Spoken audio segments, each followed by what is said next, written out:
This is a story that I really didn't want to tell, which I don't want to tell if I'm perfectly honest with you. I still don't want to tell it because it concerns a brand that I loved, Subaru. I owned 4 of them, brand new, 2 WRXs, a Forester XT and an Outback. So I know how they rolled back then. And they were exciting, premium Japanese, aspirational cars that were fun. They had all-wheel drive. They were awesome to punt, you know? But unfortunately, Subaru sold itself out. They sowed the seeds of their destruction well over a decade ago, and they've been watering them diligently ever since.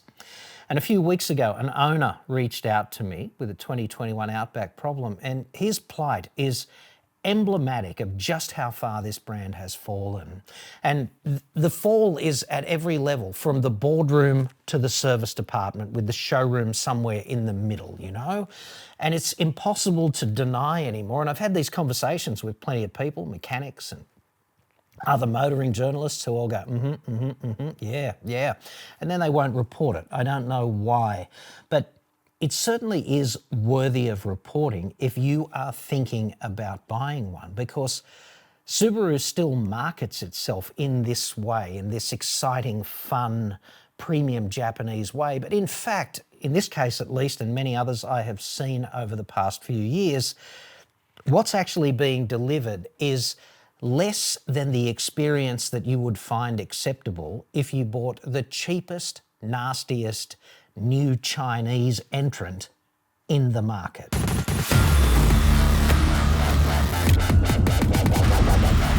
I'm John Cadogan from AutoExpert.com.au. New cars cheap, but Australia only. Website. Come on!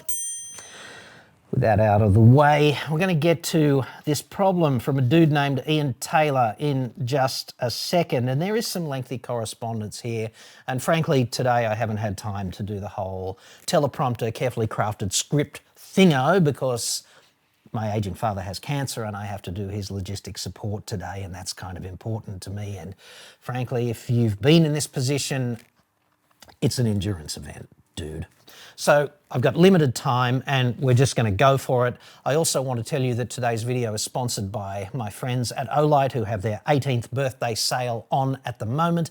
They've got some exciting new products like my new king of EDC pocketable torches, like the Warrior Ultra, which is just a very nice device indeed. It's got a whole bunch of incremental upgrades. It's had a 33% increase in indestructibility in terms of its drop test rating, and it's just good to go at a moment's notice, complemented by the Duron, which is a new folder, okay? Beautiful, very slick. It's got a Nitro V blade and PVD coated, which is a sort of scratch-resistant, indestructible coating that you'll find on premium watches and things of that nature. It's only like 2 to 5 microns thick, but really increases durability. It's just a very slick little device, and they're both on sale now. Well, they're for sale now, but they're not really on sale during the sale, if you know what I mean. However, if you use the link in the description and input the code AEJC on checkout, you will get 12% off both of these, but they are otherwise undiscounted. I'll put the other discounted products in the link as well. Now, with that out of the way, let us get into, what should we do first? Maybe we should just plot the trajectory of Subaru's self-destruction, because I blame Toyota's bean counters for this, and if you're hazy on that, Toyota has incrementally owned a bit of Subaru stock, and they're owning more and more and more of it over time, and that means they get to metastasize their bean counters into Subaru's boardroom and senior executive management positions and things of that nature. And I attribute this, with no evidence, I attribute that above all else to Subaru sucking the passion and excitement out of what used to be a great brand and just making it bland and kind of Camry-like, I guess you'd have to say. So I'm basing this conclusion on the following timeline, okay? It all dates back to the 5th generation Liberty and Outback, which debuted with a CVT in 2009. So that's 15 and a bit years ago kind of thing, isn't it? A long time ago. And the CVT, more than anything else, is emblematic of Subaru doing the whole lemming off the cliff thing. Like, it's just very disappointing to me. And of course, that wasn't the only Subaru with the CVT, was it? The Impreza and XV knee Crosstrek kind of platform followed in 2012 with the CVT, then the Forester in 2013, and the WRX in 2015 with the CVT. Imagine that. Like, CVTs are good at one thing, dude. Well, two, potentially. But the thing that they're good for in road cars is fuel economy. That's all they're good for. They are a long-term reliability disgrace, and they are not fun to drive. They're the opposite of fun when it comes to the driving experience, don't you think? So disappointing. And putting one in a WRX, what were they thinking? Also, they developed the new 2.4 litre turbocharged Boxer 4, didn't they? Okay, but we didn't get it in Australia for years and years and years. The global debut was in 2018, and that was with the Ascent, which is only available in North America, obviously, and then 2020, the Outback got the 2.4T, which replaced the six-cylinder Boxer predecessor, okay? And it's a good engine, the 2.4T, not great, but good. Certainly something you'd want to have in Australia at the top of the range for doing things such as heavy towing and stuff like that. I know we've got it now, but we didn't have it back then. In fact, it debuted in North America in 2018, and we didn't get it until 2023. And that's disgraceful. And I put that on Inchcape, which is the company that imports Subaru in Australia, okay?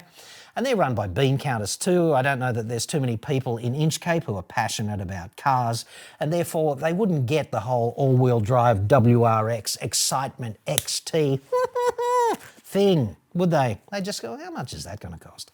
Kind of thing. And this sucks the passion out of the brand, right? No more WRX in hatchback form since 2015. Let's just shoot ourselves in the head and the junk at the same time, shall we? Right?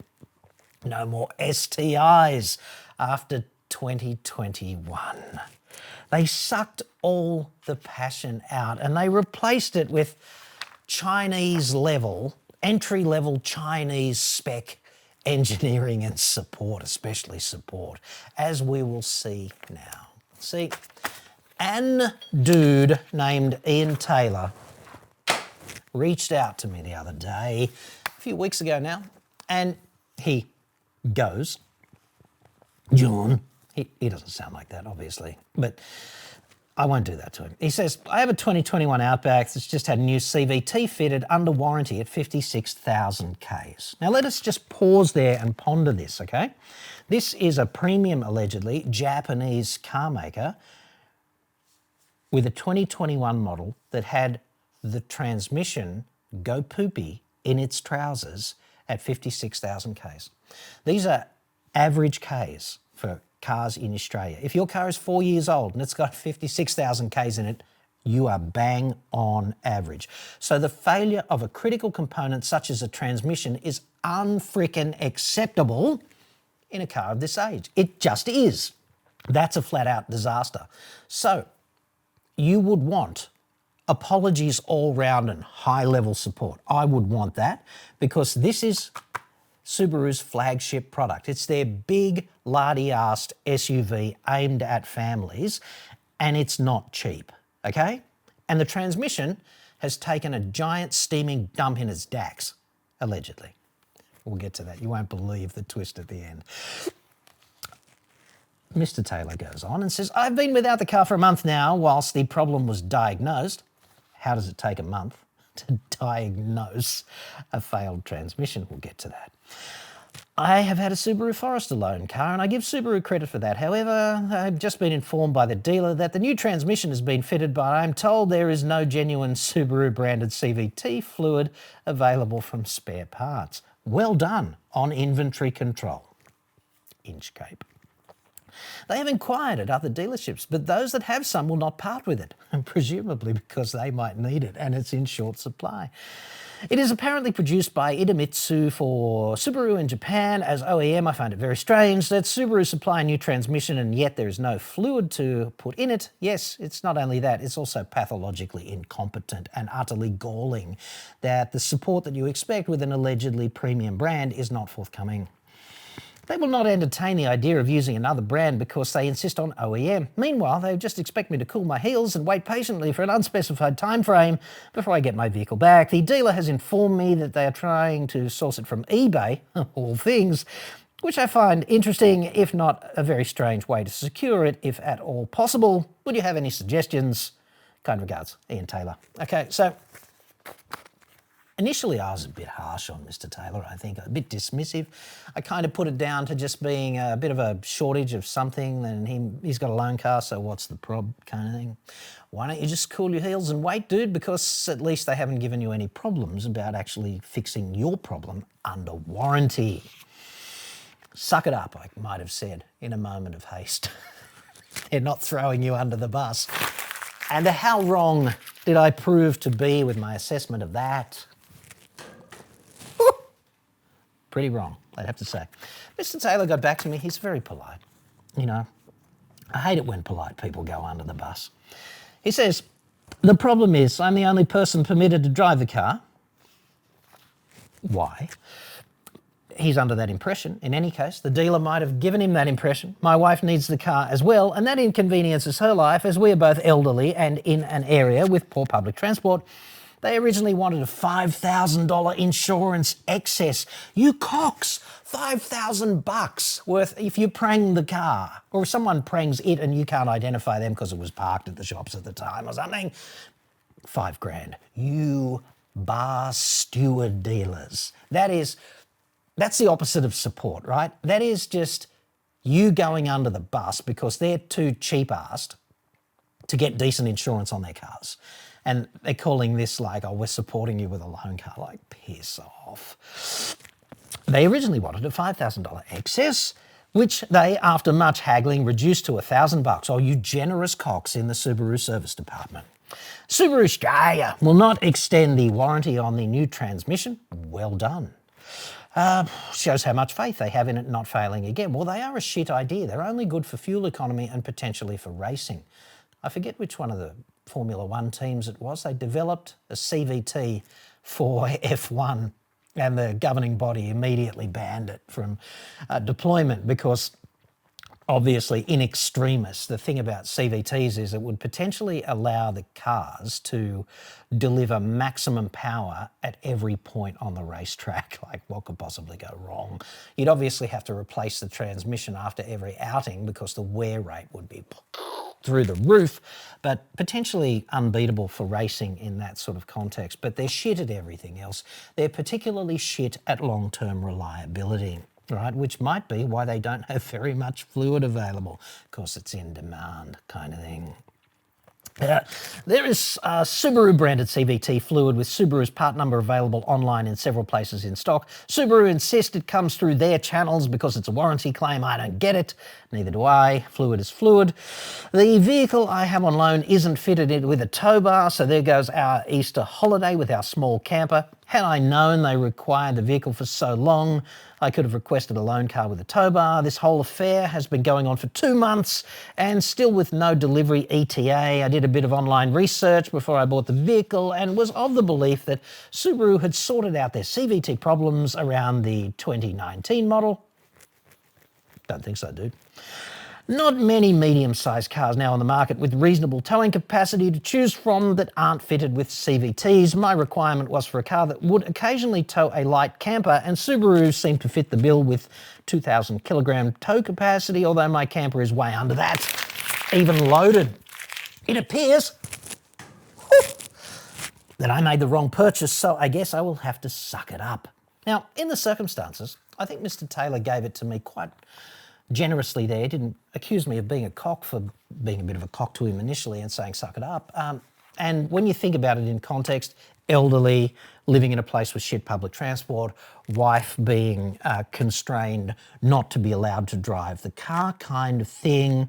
That's a shit sandwich with no bread, in my view, and totally unacceptable. So I reached out to Inchcape, entertainingly, in my unofficial capacity as Antichrist who doesn't give a fuck what any car company thinks.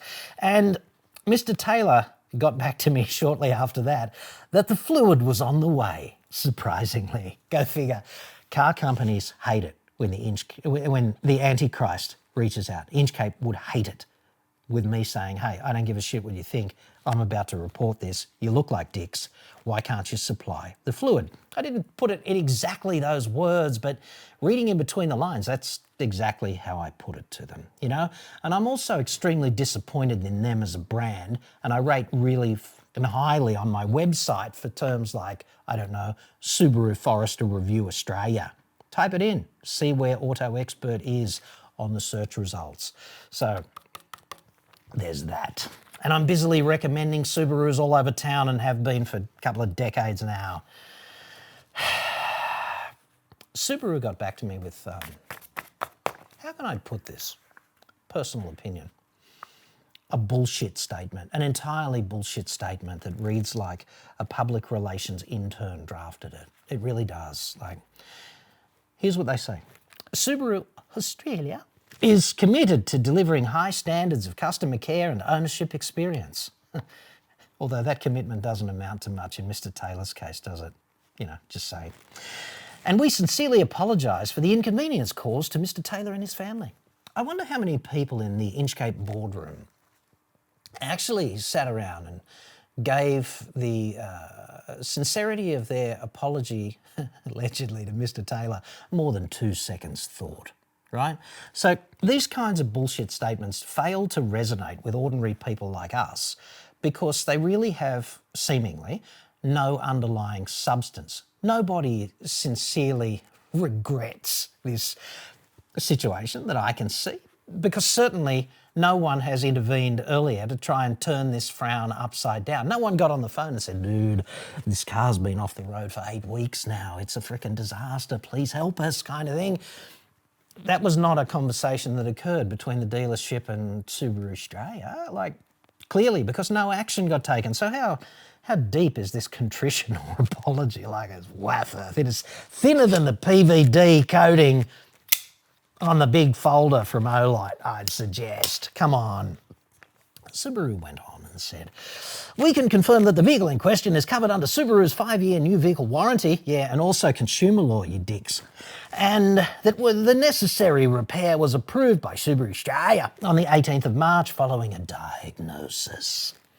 We'll get to the diagnosis because, you know, it's the whole magazine just negligently discharged into the junk coming up. You won't believe it, dude. They go on, regrettably, due to an ordering error. Ordering error. Really? Are we supposed to believe this? Due to an ordering error, this has prolonged the completion of this repair, delayed. And we fully acknowledge how frustrating this experience has been for the customer. Yeah, but we still try to charge him $5,000 frickin' insurance excess for putting him in our loaner. Arseholes. The appropriate CVT fluid is now expected to arrive no later than Monday the 14th of April. Miraculous turnaround. I blame the Antichrist. In the interim, the service centre has arranged an alternative loan vehicle fitted with a tow bar to support the customer's immediate travel needs, which has been accepted. Good on you, Mr. Taylor. Thanks for accepting our late offer of a suitable replacement car. We also wish to confirm that customers in a service loan vehicle may request for an additional driver, including spouses, to be added to a loan vehicle agreement, which the servicing dealership remains willing to accommodate upon presentation of a valid licence. What a pity no one told Mr. Taylor this. Why did he leave the service centre with the distinct impression that said spouse was not allowed to drive the loaner? You have to ask yourself that, don't you?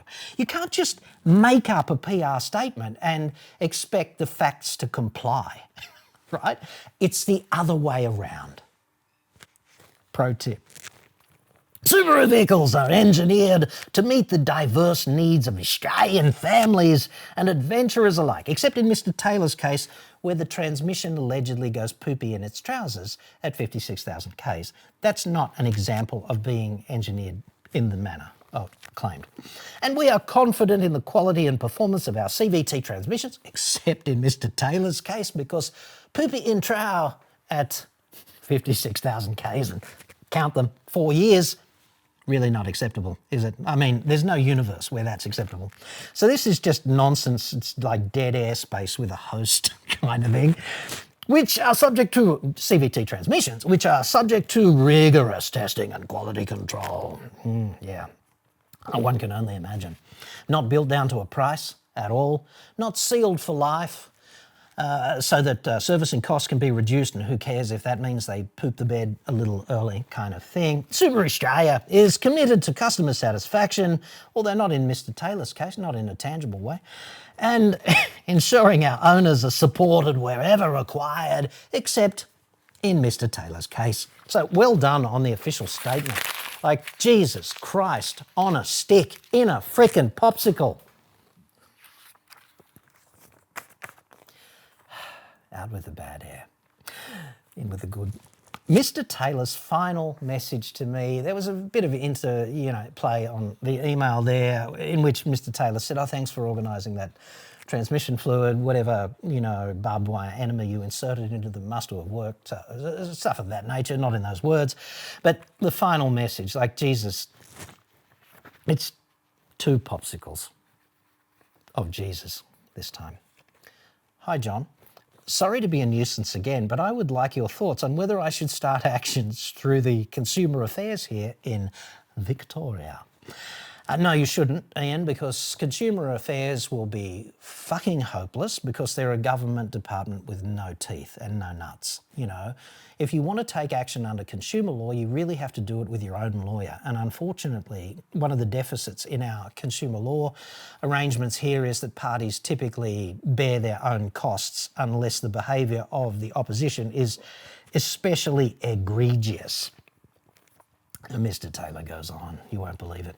I went to my dealer yesterday to swap over a loan car. They told me that the fluid had arrived, like, whoa, that's 2 boners, isn't it, right there, and had been put into the new CVT, but they would like to test drive the car before it was returned to me. Go figure. I left the dealership in the loan car and returned home. Later that day, I received a call from the dealer who told me that the test drive revealed that the vibration and noise were still there and it would need further investigation. So much for the new CVT they had fitted. How much longer am I expected to wait for a resolution? ? Ian Taylor. So let's be kind. These factory-trained technicians that specialise in just being on the top of their game, the SEAL Team frickin' 6 of Subaru fixers in every dealership, if you believe their bullshit. They misdiagnosed the fault. Fuck's sake, dude. It doesn't get better than that, does it? Does it get better than that? Because if it does, I'm not seeing it. So they've gone to the expense of sourcing a brand new CVT transmission to replace a perfectly serviceable CVT transmission, thus not fixing the problem. That's beyond incompetent. This is like monkeys, 1 million monkeys in a room with typewriters and none of them ever coming up with a Shakespearean sonnet. It really is. It's kind of not how we got the crew of Apollo 13 back, is it?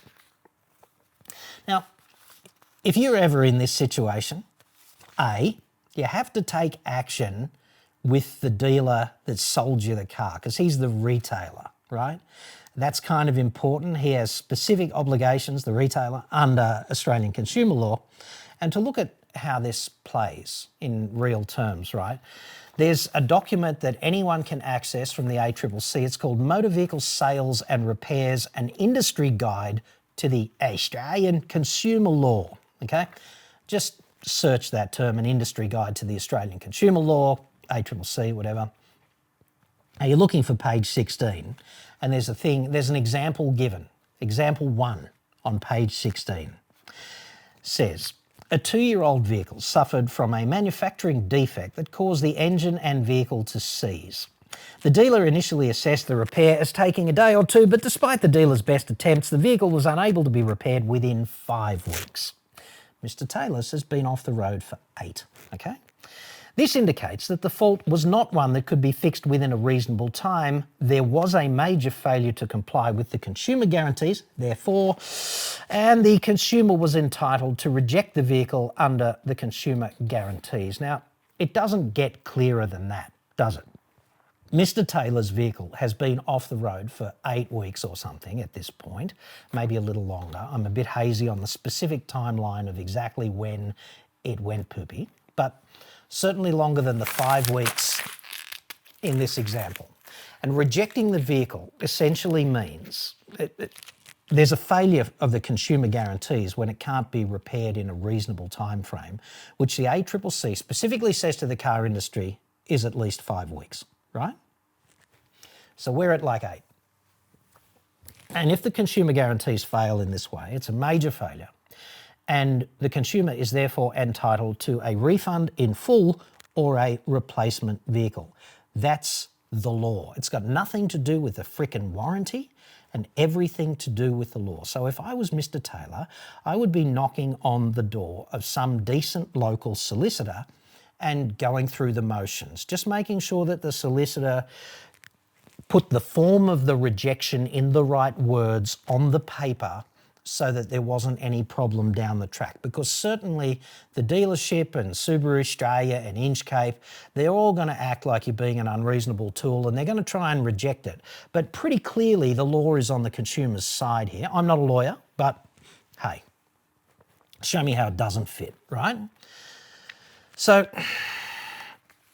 the local importer of Subaru Inchcape increasingly plays this game badly, in my estimation. And the product itself has suffered dramatically from 2009 when they started thinking that CVTs was such a great idea. This is a bean counter driven decision done specifically for fuel economy, and all other considerations have been subordinate to that.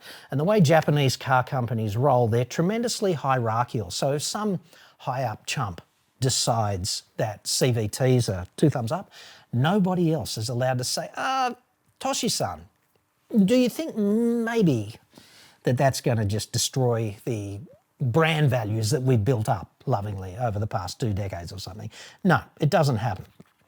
CVTs are in fact a long-term reliability disgrace because of the way they are engineered.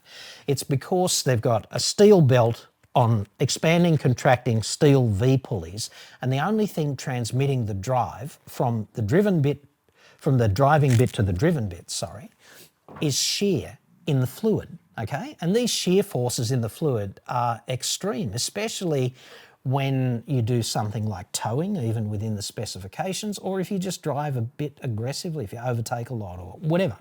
But not abusively, just if you drive in this way that puts a lot of pressure on the drivetrain, then the fluid is going to suffer, and those chumps have made it sealed for life.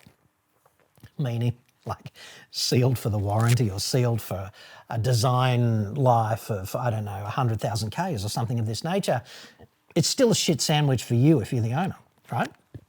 Now, on top of that, transmission failure at this point being unacceptable, incompetence of the dealership service department, right? How do you misdiagnose this kind of thing? Why not drop the oil out of the transmission and have a look at it? See if it's got any metal in it or things of this nature.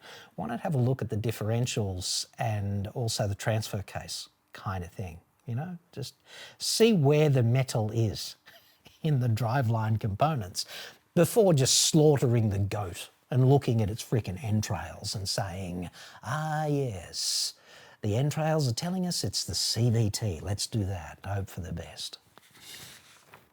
Please. Here's what Subaru says about its own Subaru servicing on the website today. Quote, the servicing with Subaru helps you preserve and enhance the performance, safety, and retain value of your Subaru. Being a Subaru owner is meant to be fun, easy, and provide value, just like our service offerings. I wonder how much fun and easiness has been a token of the recent Subaru ownership experience in the Taylor household? I'd suggest not very much. It's been a shit sandwich. And then they go on. They've got this thing called Subaru Fast Service because they know that everyone's so time poor. Who's got the time to waste on things like servicing? Experience our fast and reliable Subaru Fast Service with a dedicated 2-man team working on your vehicle. Our fast service promise is to service your Subaru in 60 minutes or less, guaranteed. Asterisk. Okay? Now, the weasel word caveats that go with the fast service guarantee are, quote, Subaru Fast Service terms and conditions. 1, customer must book fast service in advance and fast service booking must have been confirmed prior to vehicle drop-off. 2, offer applies to minor interval scheduled services as per the manufacturer's warranty and service. Handbook only, service handbook only, sorry. Changing pages, so complex, so much cognitive demand. Dude. Time guarantee will not apply to work required in addition to or outside of manufacturer's specifications for the relevant scheduled service. 3, time commences from the point in time when the repair order is signed by the customer and ceases when customer has been advised that the service is complete and the vehicle is ready for pickup. 4, by making a fast service booking, the customer agrees to the foregoing terms and conditions. Why not just say, hey, dude, we're going to try and get it done within 60 minutes, but that may not always be possible. It's because of weasel word mentality. That, like, it infects organisations and they can't speak straight about anything. While we work, quote, while we work, you can relax and enjoy a complimentary drink at our customer waiting lounge. Wonder how Mr. Taylor would feel about that, spending 8 weeks relaxing and enjoying a complimentary drink in the customer waiting lounge. Probably get old, wouldn't you suggest? When extra servicing is needed, this is like the ultimate weasel caveat down the back of the website, buried somewhere where only the Antichrist will find it if he goes looking. When extra servicing is needed. If you constantly undergo severe driving conditions or drive in harsh environments, then your vehicle will require additional maintenance. These conditions could include, but are not limited to, any or all of the following. Operating in extremely hot or cold weather, living in coastal areas like, 90% of Australians, towing a trailer, which is specifically something they market as being shit easy in something like an Outback, repeated short trips, driving on dusty roads, I know dusty roads in Australia, obviously, driving on rough, muddy or snow-melted roads, and mountainous area driving. Also, extensive idling and or low-speed driving for long distances or continuous high-speed driving. So, let me get this straight. Like, the service interval is whatever it is, 12 months and whatever, 15,000 Ks or something, 12 and a half, 10, tomato, whatever it is, except if it's hot or cold, or you live on the coast or in the mountains, or if it's muddy or dusty or wet, or you tow a trailer, or you drive slowly or fast, right?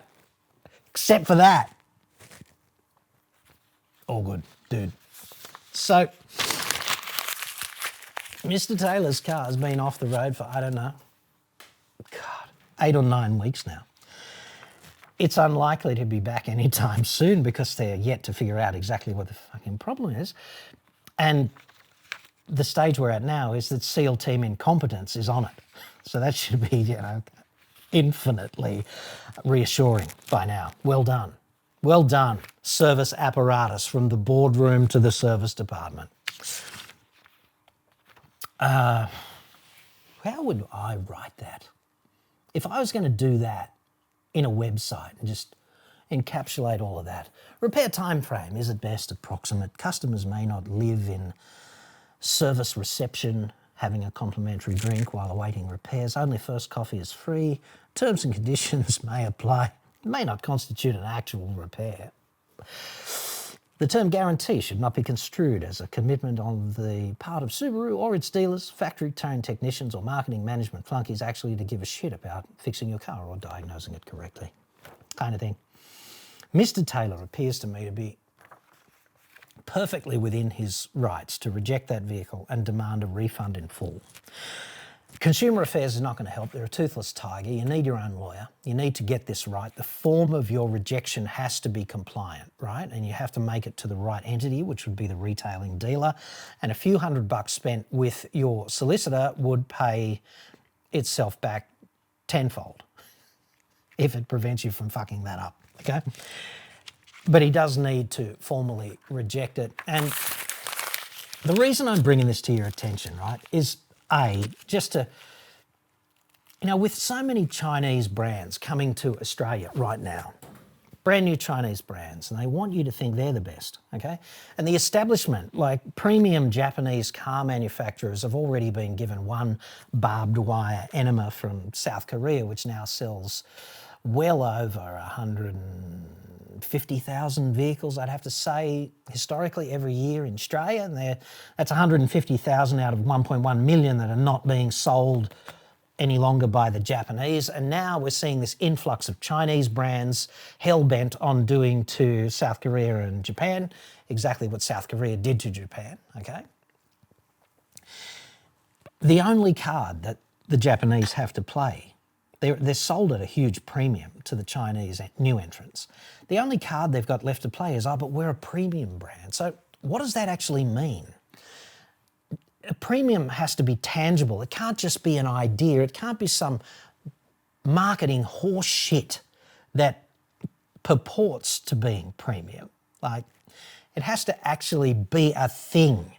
Premium means more reliable, better engineered, better supported, better resale value, all of that shit.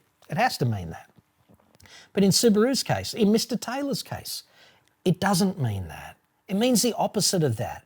It means kind of under-engineered with a shitty choice for transmission because we wanted fuel economy and that was an expedient way to get it. And now we're just making shit up about being a premium brand as opposed to, 15 years ago when we actually were one and we gave a shit about excitement and passion and things of that nature. So more than anything else, this is how the Chinese new entrants will attract sales out of the market. It's because the established players are increasingly acting in a way that demonstrates to me that they feel entitled to customer loyalty as opposed to striving to achieve it. I would suggest that if you're a car maker, customer loyalty is something you rent. And the rent is payable every time something goes wrong.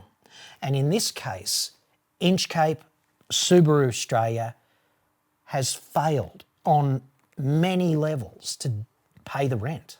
They just have. Mr. Taylor didn't get his rent. He hasn't had his rent for almost double-digit weeks at this point. I doubt he will buy another one. I really do. And I doubt I will either. In fact, I didn't buy one since the CVT thing came along. I mean, I was a loyal Subaru customer and then they started introducing CVTs and you can just see they're going downhill, right? And it's being driven by Toyota and the wave is coming, like the flood is coming from China and they're not building the retaining wall. Not even making sure the floodgates are shut kind of thing. So it really does gut me that this has happened because I had such fun as a younger journo out at Eastern Creek with Possum Bourne, endlessly thrashing a whole bunch of Hero STI WRXs and did a whole bunch of other really fun driving experiences like that. Like I was a bolted-on Subaru fanboy, but these days, yeah, their cars are okay, but I wouldn't own one outside the warranty period.